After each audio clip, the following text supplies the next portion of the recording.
questions that I'd love to ask you both. Can you please tell me your names and what you do for a living? I am Dr. Dutrisac, and I am the head of the Archaeological Department at the Jefferson Institute. I am Bianca. I'm a villager from the Philippine island of Mindanao. Dr. Dutrisac, when did you first make contact with Bianca and the rest of the Tasaday tribe? I first made contact with the tribe in 1971 when one of my fellow archaeologists brought the group to my attention. I traveled to the island and found the tribe in the middle of the rainforest. I approached them, but they immediately ran away from me. Bianca, why did you and your tribe members refuse the contact and run away from Dr. Dutrisac? We ran away from the group because we were told to do so in order to appear like we had never had contact with any other humans. We were told to believe that we were the only humans living on the planet. According to my information here, the Tasaday tribe was discovered by Manuel Elizalde Jr., the advisor to Ferdinand Marcos on Filipino national minorities. Did Elizalde in some way influence you, or did you willingly believe him? Elizalde did influence my work slightly, but I did formulate my own hypotheses and collect my own data when I visited the island in the Philippines. What information did you collect and led you to believe that the Tasaday tribe might be real? The information I collected that indicated the tribe was real was primarily the undeveloped lifestyle they lived. The people spoke very little, and when they did, it was in a language that there was no account of. The Tasadays lived in caves as Stone Age people would, and they used tools similar to what we believed was used during the Stone Age. The people hunted for animals and ate wild meat and sometimes smoked meat. They collected berries and other non-domestic plants to eat. They did not have any source of heat, and they did not make their own fire. Was there any time in which you doubted the authenticity of the Tasadays? I never really doubted their existence, but as time went on, questions were asked based on further study. It seemed that they hadn't been isolated for thousands of years, but rather 150 years. Their language was deciphered as a dialect of the Codabata Manobo language, which was not spoken in one of the nearby villages. At the time, we assumed that they had just broken off to flee from disease. How did you discover that the tribes were not real? The first piece of evidence that led to the tribe's authenticity being revoked was the confession of two Tasadays that it was a hoax.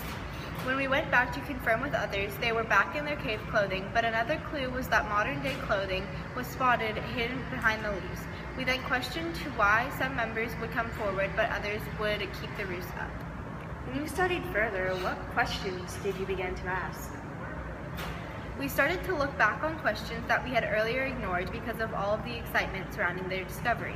For example, why hadn't the tribes been infected with modern diseases and infections? How could the tribes be living within miles of the nearest village but never come in contact with them? Lastly, we did not know how they could have tools that appeared to be shaped by steel, which they should not have had access to. Bianca and the other members of the Tasaday tribe have stepped forward to reveal the shocking truth about the Tasaday tribe.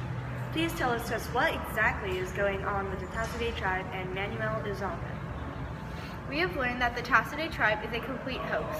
It is possible that Elizalde might have made up the prospect of the Tasaday tribe to gain valuable land through sketchy businesses means under the pretense of protecting minority ethnic groups. He had suddenly cut off access to the Tasaday tribe in an attempt to protect and keep up the gang.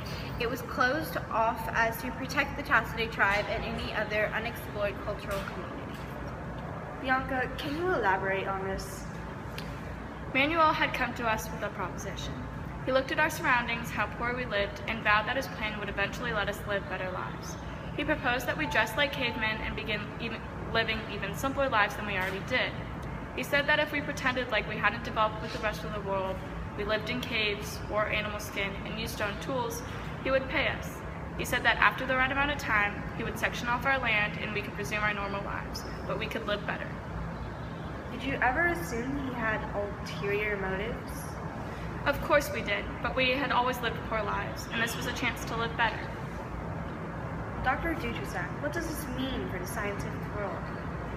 While there were certain aspects of this story that seemed compelling, and the fact that they had been geographically and culturally isolated was not a lie, they had been isolated for a couple hundred years instead of thousands, but were able to develop their own dialect, which consisted of 85% from the Manobo language. This was a hoax within a hoax.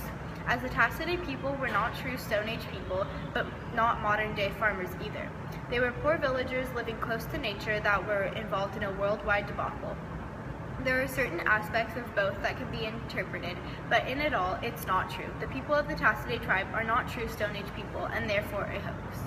Are there any people or scientists that you have actually encountered who believe in the Tasaday tribe hoax? It's fairly believable since it lasted for 10 months. Even I had some difficulty doubting their existence. I have yet to encounter someone who truly believes that the Tasadays are real, are still Stone Age people. But there are some scientists who believe in their primitive nature and their almost isolated living. Many scientists believe that the Tasaday really are a hoax as far as Stone Age people and lifestyles go, but some do agree on the fact that the Tasaday were isolated and lived simple lives. Please give us, based on your opinion and experience, what do you think will happen to the people who do believe in the Tasaday tribe hoax? Will they get expelled or outcasted from the National Academies of Science or Society for the Study of Evolution? Well, it's hard to say. I don't think that they will be discredited, but their work will definitely be looked at with a different eye. I predict that Allison will be trusted less, and his ideas for the future of our nation will be thoroughly looked through for ulterior motives. However, based on the evidence that was originally presented and the amount of people who believed in this hoax, I don't think it will majorly affect any person's career. The general populace on its own has a right to believe in what they choose as well. In your opinion, what does this mean for the scientific knowledge? Well, if initially, before jumping to conclusions, we had collected evidence and really studied it, instead of going off on what some politicians told us, then we would have known it was a hoax. Millions of dollars were donated to the Tasaday tribe in order to help them develop. If the public had the knowledge to understand the science and to form their own conclusions, they would have been coned out of their money. People need to know how to assess what they are given, and that starts with scientific knowledge. This event amplifies its importance because it shows that we can be naive when we are quick to believe something we know nothing about. It just shows that we as scientists need to work harder to advertise how important scientific knowledge is. Thank you for coming, Dr. Dutrisac and Bianca. I really appreciate you taking the time to tell me about the Tasaday tribe. Of course, it was my pleasure.